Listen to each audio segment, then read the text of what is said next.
Assalamualaikum warahmatullahi wabarakatuh. Kembali lagi di video aku kali ini. Aku Adrian ingin memberitahu kalian mengenai cara untuk mengamati ikan karang. Ikan karang adalah salah satu biota laut yang memiliki tulang belakang atau vertebrata, berdarah dingin, dan mempunyai insang. Ikan karang ini merupakan ikan yang hidup pada daerah terumbu karang mulai dari juvenil hingga ia menjadi dewasa. Ikan ini hidup berasosiasi dengan terumbu karang karena tersedianya makanan dan tempat perlindungan.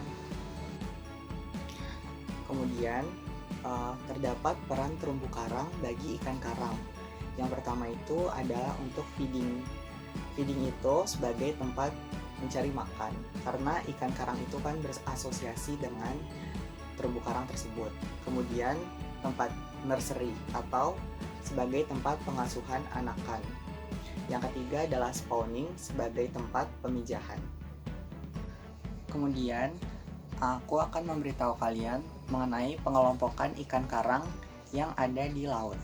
Jadi pengelompokan ikan karang itu ada 3, yaitu yang pertama ikan target, yang kedua ikan indikator, dan yang ketiga itu ikan mayor. Apa sih ikan target itu? Ikan target itu adalah ikan yang mempunyai nilai ekonomis sehingga menjadi sasaran tangkapan para nelayan dan sebagai ikan konsumsi. Umumnya memiliki ukuran tubuh yang lebih besar, seperti ikan kerapu contohnya. Yang kedua itu adalah ikan indikator. Ikan indikator itu adalah kelompok ikan karang yang digunakan sebagai indikator kesehatan terumbu karang dari famili Cetodontidae atau kepe-kepe. Kemudian yang ketiga itu adalah ikan mayor. Ikan mayor itu adalah kelompok ikan karang yang dimanfaatkan sebagai ikan hias, berperan dalam rantai makanan, mempunyai bentuk tubuh yang lebih kecil, seperti Apogonidae dari famili itu. Sekarang kita masuk kepada alat bahan yang akan kita gunakan pada saat mengamati ikan karang di laut.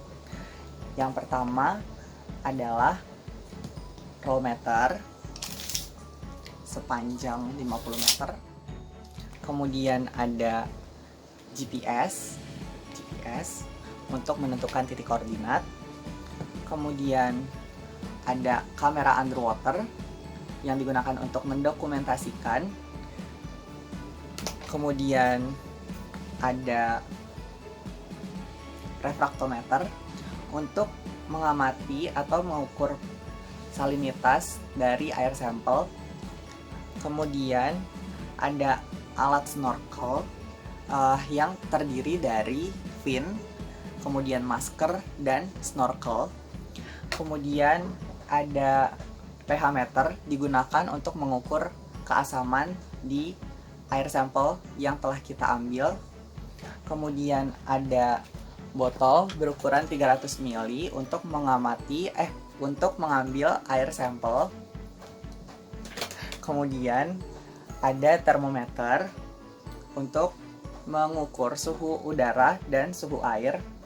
Dan kemudian ada clipboard dan underwater paper yang waterproof. Seperti itu. Metode yang digunakan untuk acara ikan karang ini adalah metode UVC atau Underwater Visual Census, yaitu kita membentangkan transek sepanjang 50 meter. Kemudian di sebelahnya itu adalah terumbu karang yang berisikan ikan karang. Kemudian kita diving di atas transek ini. Setelah itu mengamati ikan karang di bagian kanan dan kiri sejauh 2,5 meter. Jadi nanti yang mengamati itu ada 2 orang. Yang pertama untuk memvideo atau mendokumentasikannya, dan yang kedua mencatat. Kemudian jangan lupa untuk mengambil air sampel dengan botol ukuran 330 ml yang digunakan untuk mengamati atau mengukur pH dan salinitas. Setelah kita mengambil data di perairan, maka selanjutnya kita akan menganalisis data yang terdiri dari indeks keanekaragaman ikan, yaitu diversitas, kemudian ada indeks kelimpahan atau densitas, dan yang terakhir indeks dominansi. Terima kasih atas perhatiannya, kurang lebihnya mohon maaf. Wassalamualaikum warahmatullahi wabarakatuh.